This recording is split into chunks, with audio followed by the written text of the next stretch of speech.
Iran के राष्ट्रपति Masood Pezeshkian के साथ मुलाकात के बाद शरीफ का दावा। ईरान के एटमी अधिकार को पूरा समर्थन शहबाज शरीफ ने कहा। शहबाज ने 13 जून को इजराइल के हमले की निंदा की थी और उसके बाद देखिए आज पेज़ेश्कियान से मुलाकात के बाद कहा है कि ईरान के एटमी अधिकार को, ये क्या करते हैं, ये नमक का हक जो है कम से कम 24 से 48 घंटे तक बहुत अच्छा अदा करते हैं।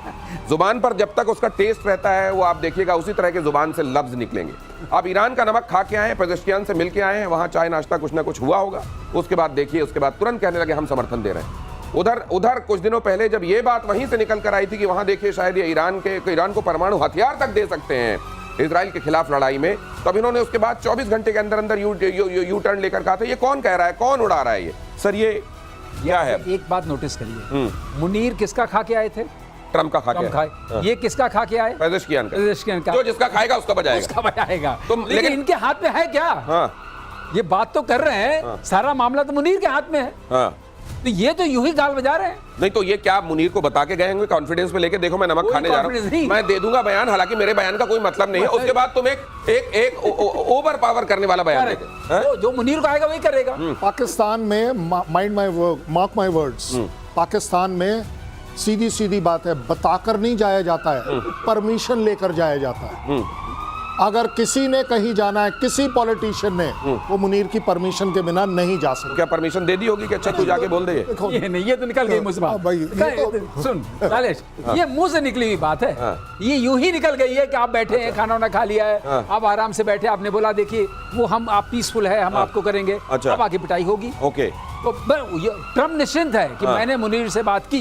इसमें सही आदमी अमेरिका अटैक करता है ईरान को, तो सबसे बड़ा होगा जो सपोर्ट देगा वो पाकिस्तान देगा अमेरिका को। अमेरिका बात पक्की है, मुनीर है हाथ में कि तुम बढ़े चलो, हम तुम्हारे साथ नहीं हैं।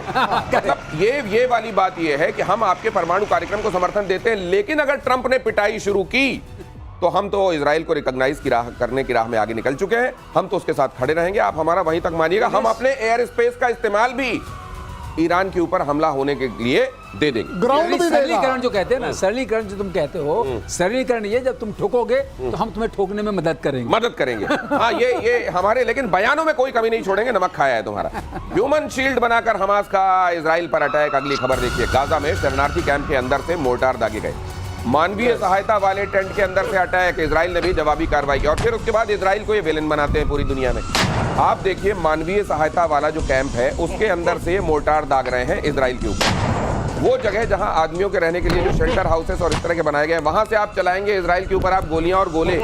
उसके बाद जब इजराइल आपके ऊपर जवाबी कार्रवाई करेगा तो आप कहोगे देखो देखो देखो देखो सिविलियन को मार रहे हैं। ये अब टैक्टिक्स इनकी पूरी दुनिया जान चुकी है, या अब भी ये नैरेटिव समाज का एक तबका टो करेगा, देशों का एक तबका? नहीं, अब देखिए तो 1 लाख के करीब लोग इकट्ठे हुए हैं कहाँ पे, ऑस्ट्रेलिया के अंदर, और वो ये कह रहे हैं कि गाजा की लड़ाई को रोको और जो इनको मारा जा रहा है भूखमरी के कंडीशंस के अंदर उसको रोको। तो इसमें दोनों चीजें हैं। सबसे पहले चीज आती है कि हमस इसको छुप के जब करता है तो हमस के ऊपर अटैक होता है तो सिविलियंस भी मरते हैं, वो बात भी बिल्कुल सच्ची है। लेकिन इजराइल कभी भी प्रिंसिपल्स ऑफ प्रोपोर्शनैलिटी और प्रिंसिपल्स ऑफ डिस्क्रिमिनेशन का इस्तेमाल नहीं करता। इसीलिए इंटरनेशनल क्रिमिनल कोर्ट ने नेतन्याहू को एक जेनोसाइड मेकर के नाम से किया और अरेस्ट वारंट भी उसका इशू कर दिया था पिछले साल, अगर आपको याद होगा। तो लेकिन साथ में ये क्या बात आती है कि हम मानवता की अगर हम बात करें तो हमें हमस को तो डिस्ट्रॉय करना है, लेकिन हमें पूरी की पूरी पैलेस्टीनियंस को भूखा नहीं मारना है। तो कहीं ना कहीं उनके लिए भी कॉरिडोर्स होने चाहिए, ह्यूमैनिटेरियन कॉरिडोर्स, जहां पे फूड एड जा सके।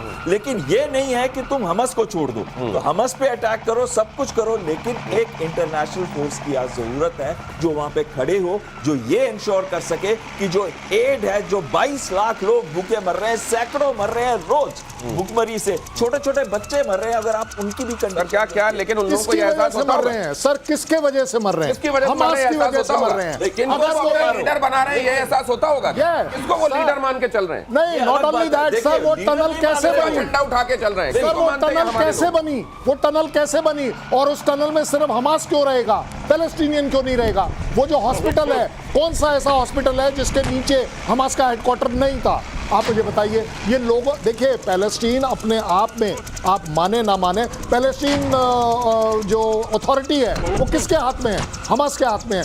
क्यों तुमने उसे इलेक्ट किया है, क्यों तुमने उसे पावरफुल किया है, क्यों तुम रोजाना रोते हो हम मर गए। इलेक्शन की तो बात ही कोई नहीं है वहां पे, नहीं है ना सर। बंदूक की नोक पे वो लोग कहते हैं कि हम राज करेंगे। आपको कौन सा ओपिनियन सही लग रहा है? देखो ओपिनियन ये है कि हमास जो है वो ह्यूमन शील्ड के बिहाइंड काम कर रहा है, हमेशा इसमें से कोई शक नहीं है। Yes. Right from the word go, ये जो इतने साल की लड़ाई हो गई उसमें right from the word go.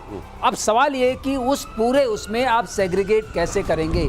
जो आर्टिलरी यूनिट होती है या कोई भी यूनिट होती है जहां से फायर होता है उसको वापस। लोकेट करके वहां मारती है। बिल्कुल। तो ये चीज जो है ये भी लोगों के सामने आनी चाहिए और इंटरनेशनल ओपिनियन से आई एग्री।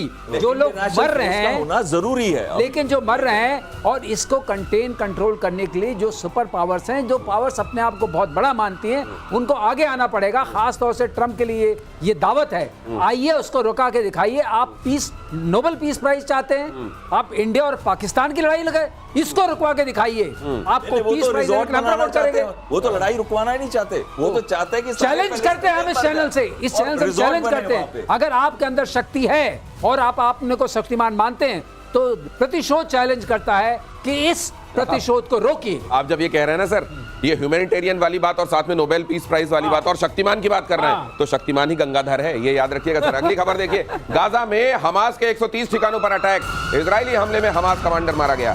उत्तर, मध्य और दक्षिण गाजा में एक साथ अटैक, आईडीएफ ने सुरंग और शाफ्ट को बनाया निशाना। जब लोग ये कहते हैं सर भुखमरी वाली बात, इन्होंने वहां पर जो इजराइल के लोग पकड़ के रखे हैं, उन्होंने किस तरीके से उनको भूखा मार रखा है, स्केलेटन बना दिया है उनको, ये भी दुनिया देख रही है। ये भी दुनिया देख रही है कि किस तरीके से इन्हीं के बीच के वो लोग जो इनकी हिमायत की बात करते हैं, कहते हैं हम इनके लीडर हैं, हम इनके लिए काम कर रहे हैं, वो कैसे इन्हीं के लिए मुसीबत बन गए, ये भी तो आइडेंटिफाई करना पड़ेगा ना। बिल्कुल सही। इसी वजह से सारी बात इस बात पे आ जाती है कि क्या मानवता जिंदा है आज?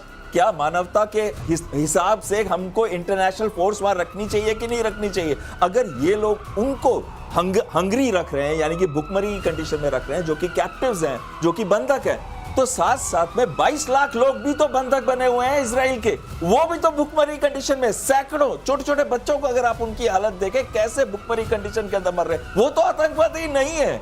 हमारे को चाहिए कि आज पूरे विश्व में, अभी ऑस्ट्रेलिया खड़ा हो रहा है, बीच में यूरोप की 2 कंट्रीज आ गई थी जिन्होंने, यूके तक ने कहा है कि इनको, और भारत कह रहा है कि 2 स्टेट सॉल्यूशन होना चाहिए। भारत ये कह रहा है कि इस युद्ध को रुकना चाहिए। यूएस कह रहा है 2 स्टेट, यूएस तो से रिजॉर्ट बना रहा है। नहीं, यूएस ने एक बात लेकिन सर ये बताऊं, रिकॉग्नाइज नहीं कर रहा। मानवता और ये कहने वाली बातें, ये कितनी कहने वाली बातें और कितनी वाकई दुनिया अमल में लाना चाहती है, ये भी एक सवाल है। भारत और रूस के बीच ब्रह्मोस इंजन पर बातचीत। अगली खबर देखिए, लखनऊ में ब्रह्मोस के लिए रेजिमेंट इंजन, रैमजेट इंजन बनाने पर बातचीत।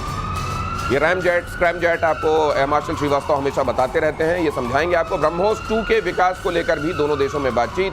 हाइपरसोनिक ब्रह्मोस 2 में स्क्रैमजेट टेक्निक, 2027 तक मिसाइल परीक्षण और तैनाती की उम्मीद। सर इसकी ये लेयरिंग है कि अगर आपके पास रैमजेट है तो आप नेक्स्ट लेवल स्क्रैमजेट बना सकते हैं, वो उसका पार्ट होता है। और अगर आपको हाइपरसोनिक मिसाइल्स बनानी है तो आपको स्क्रैमजेट और रैमजेट इंजन की जरूरत पड़ेगी, क्रूज मिसाइल्स।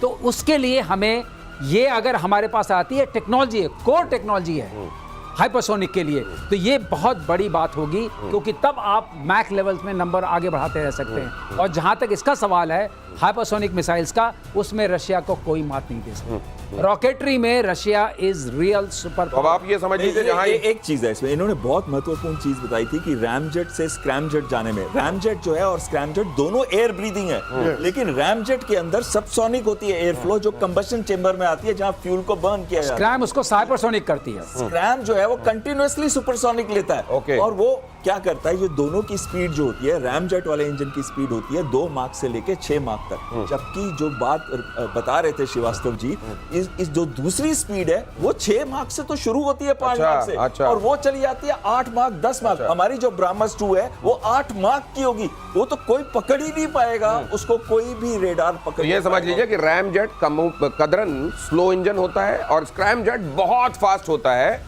आवाज की गति से 8 गुना ज्यादा से तो वहां 6 गुना ज्यादा से तो बात शुरू ही होती है। और लखनऊ में ये सब बनाया जा रहा है। सुना है आजकल लखनऊ के नाम से पाकिस्तान में लोग बहुत कांप रहे हैं। ऑपरेशन सिंदूर के बाद सेना का बड़ा फैसला। अगली खबर दिखाइए, सेना के हर बटालियन में अब ड्रोन शामिल होंगे। बटालियन में कमांडर